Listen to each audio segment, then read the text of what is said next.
I brought some notes. I'm a little bit sleepy. I've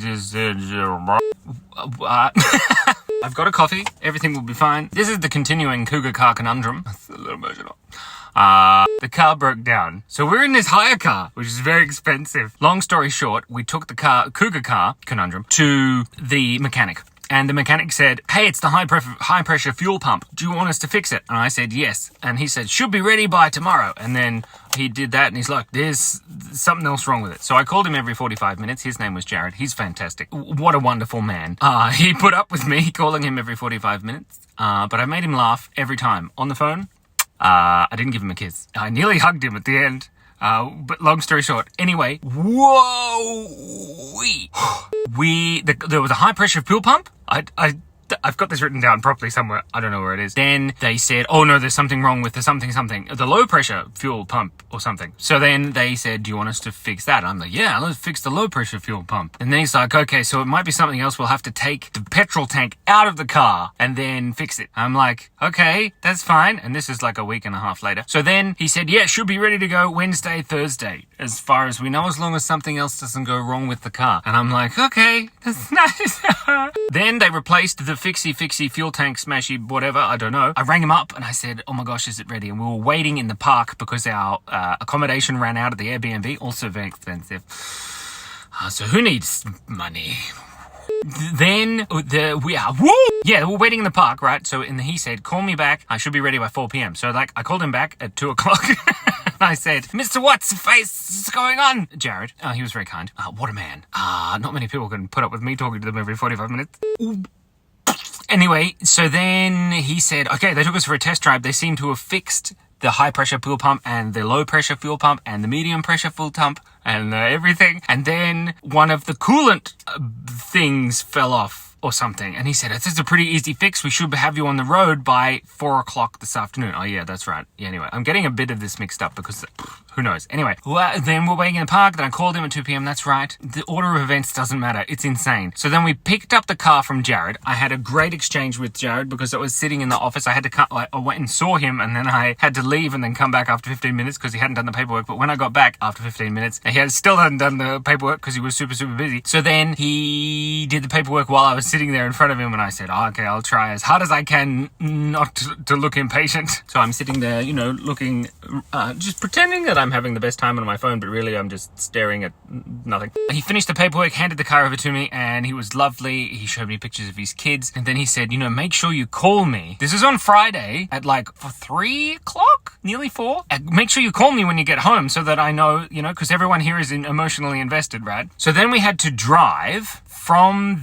there. I had to drive our Kuga, the broken one. That's not broken anymore. It's fixed. And then Cass had to follow me. Then we had to drive back. And Cass was in my brother-in-law's car, Captain Birdseye's car. And then while I was going, this was about 40 minutes into the drive, I couldn't change gears anymore in my Kuga. And that was good. So then I was making some weird noises. Couldn't get it into second. And there was a roundabout and we had to pull over because the cars, just totally stopped working. So then I had to stick it in second gear, which worked. And then I had to rev it really a lot because it wasn't working properly to get past the roundabout down the hill and then stop inside the gates of the Oxenford quarry, right? Big metal white gates with a big Oxenford quarry. Anyway, we had to stop in there because the car was completely screwed. Then it started smelling real bad, like somebody set fire to a tire. So then we had to stop, and then Catherine stopped, and she's like, oh my god, the car broke down. We're all running around screaming with our arms in the air. Then I had to call 7 different people, and it was really fun. I called the tow truck late. There was Amy and Crystal from Roadside Assistance. They were great. Then Cassandra realized that we had to go and pick up the hire car that we'd forgotten to cancel from the airport so that we could put all of our stuff from the Kuga into the logistics, into the hire car, because not all all of our stuff, as you could probably tell, would fit inside my Captain Birdseye's car, my brother-in-law's car. So then we had to both drive. No, then we had to drive in Captain Birdseye's car to the airport and then grab the car. Then I met this guy named Johan. It was great. So I went to the Hertz rental car, and I'm like, yes, it does hurt. I made the check before, wasn't I? And the guy's like, oh, here's, blah, blah, blah. Then there was a problem with the license, because the card I have on my phone is under Cass's name, so we had to pretend that I was Cassandra, so I had to call Cassandra, say, send me a photo of your license so that we can... Anyway, it was all above board, and he said, I'll give you the benefit of the doubt that your wife is a real person. Then I called Cass on the phone and said, I'm a really good actor. I'm pretending that I'm actually talking to a real... Anyway, we fixed that. That was fine. Then a guy named Johan came, and the guy gave him a key, and he's like, oh, go give Simon his car, right? He took me to the car, and his name was Johan. He was German, and he was like 6'17", and he was very skinny, but also muscular. And he had these wonderful, little pinched ears. Very nice man. And he was very jolly, a jolly German person. Lovely man. And he's like, okay, I don't know if this car has been, cleaned or not. So then he strode off with his 7-foot legs, and I'm like, chasing after him. And then he took me to the car, and he's like, oh, it has not been cleaned. This is terrible. Is that Cass? No, that's not my wife. That's some other bloke. I hope he's not coming home, because he won't fit in the car. Johan, he's like, no, you can't have this car. So then I had to go back inside and get a different car, which is this car here, which is a Nissan Tucson. I don't know. It's a car. It's a Hyundai. It's got a H on it. It works. I had to delay the tow truck to do all of this, by the way. Then we took Birdseye's car back to Captain Birdseye, my brother-in-law, and he was very nice. And we're going to see him in like a week anyway, because they're coming to visit Cass's parents. And because Cass's dad's a bit ill, which is a bit sad. And my dad was having an operation this whole time. Anyway, my gosh. So,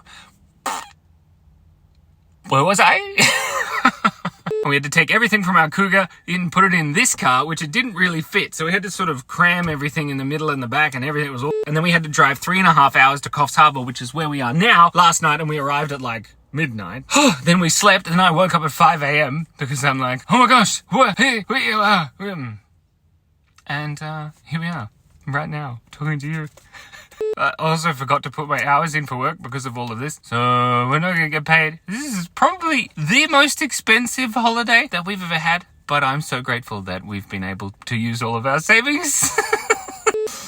Anyway, it'll be fine. So, it's all my notes. Well, also, the car now is in Queensland, our Kuga, the broken one. Jared, the gorgeous man who asked me to call him when we got home, right? I'm gonna call him on Monday morning after he's come to work and found the Kuga that he's having to deal with for the last 2 weeks, and me calling every 45 minutes, and it's going to be broken, and it's just going to be there, sitting, because the tow man truck, right? The tow truck guy took our Kuga to the mechanic, Jared, this is a mechanic place, and dropped the key off, and so it's there. And then, so at some point, I'm going to have to fly or drive or walk from, our house, home, to pick up our car if they can fix it.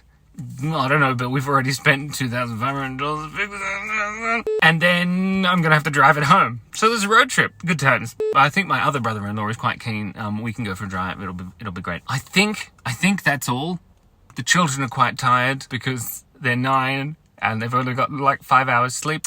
But there's nothing a good cappuccino and a nap in the car for them will fix. Look, you can tell I'm having a great time because I have... Ew! I have the temple veins. That's gross. Anyway, I'm so grateful for you being here watching me. I'm so grateful that you've watched this far into this video. What a ride! But remember, through all of this, every opportunity is a new moment. Every moment is a new opportunity to begin again. So you don't have to get angry. But then I laughed a lot, especially when it started to smell bad, and then I pictured the car catching on fire. Anyway, it didn't catch on fire, as far as I know. Anyway, that's enough. Well, I need to go and probably change my shirt. Because as my lovely daughter Phoenix says, Daddy, you smell like onions. Sweaty onions. Be kind, be curious, stay calm. Don't forget to laugh and be awesome. All of the catchphrases. And have a great day.